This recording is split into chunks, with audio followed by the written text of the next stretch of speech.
2019 के लोकसभा चुनाव में राहुल गांधी को अमेठी में पहले से तय अपनी हार का इतना भय महसूस हुआ कि वो भागकर केरल के वायनाड से लोकसभा चुनाव लड़ने चले गए। इस संसदीय क्षेत्र का चयन उन्होंने इसलिए किया क्योंकि यहाँ 45% मुस्लिम मतदाता थे और कांग्रेस मुस्लिम तुष्टीकरण की मास्टर है। हुआ भी यही, राहुल गांधी अमेठी से तो हार गए लेकिन वायनाड से चुनाव जीत गए। अब उन्हीं की राह पर अखिलेश यादव भी चल पड़े हैं। योगी के चुनाव लड़ने के ऐलान के बाद दबाव ऐसा बढ़ा कि अखिलेश को भी चुनाव लड़ने के लिए सीट तलाशनी पड़ी और उनकी ये तलाश ठहरी जाकर 2 सीटों पर। पहली आजमगढ़ की गोपालपुर सीट जहां पर 40% मुस्लिम मतदाता हैं।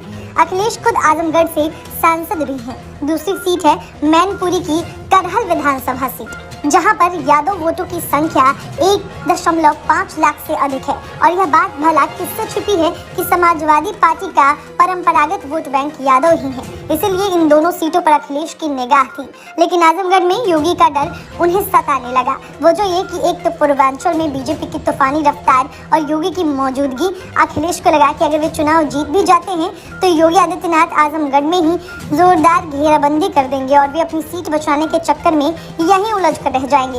इसलिए अखिलेश ने करहल विधानसभा सीट से चुनाव लड़ने के लिए हामी भर दी। पहले अखिलेश कह रहे थे कि वो आजमगढ़ की जनता से पूछकर विधानसभा चुनाव लड़ने का फैसला करेंगे, लेकिन आखिर में खुद के लिए सुरक्षित सीट तलाश कर एक तरह से अपनी हार खुद ही कबूल कर ली। हालांकि पहले अखिलेश यादव चुनाव लड़ना ही नहीं चाह रहे थे, लेकिन जब भाजपा ने 5 बार के सांसद सीएम योगी को भाजपा ने मैदान में उतारा तो अखिलेश पर भी दबाव बढ़ने लगा था।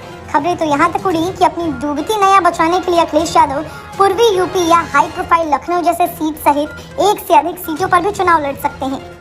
वहीं यह भी माना जा रहा था कि हो सकता है अखिलेश किसी ऐसी सीट से चुनाव लड़े जहां वो भाजपा के दाव को कमजोर कर सकें और चुनाव को एकतरफा होने से रोक सकें। लेकिन हमेशा मुस्लिम और यादव समीकरण पर चुनाव लड़ने वाली समाजवादी पार्टी ने फिर से अपनी पुरानी लीग पर चलते हुए वही किया जिसकी उम्मीद उसके कुछ मुट्ठी भर वोटर कर रहे थे।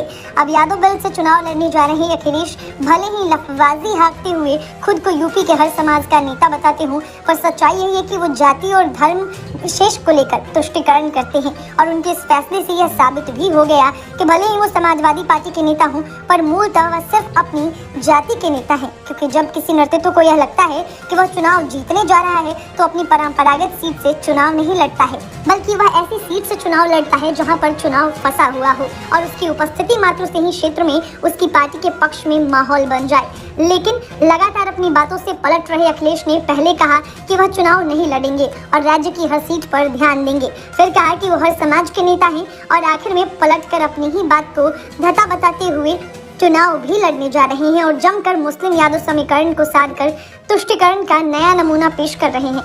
यही काम पहले कांग्रेस करती रही और अपने ताबूत में खुद ही कीले ठोकती रही। अब उसी लीग पर अखिलेश यादव भी चल रहे हैं। अगर आपको हमारा वीडियो पसंद आया हो तो इसे लाइक करें, हमारे चैनल को सब्सक्राइब करें और हाँ, बेल आइकन दबाना ना भूलें ताकि आप तक हमारे वीडियो की नोटिफिकेशन पहुंचती रहे। आप अपना सुझाव हमें कमेंट बॉक्स में दे सकते हैं। हमारे साथ जुड़ने के लिए शुक्रिया।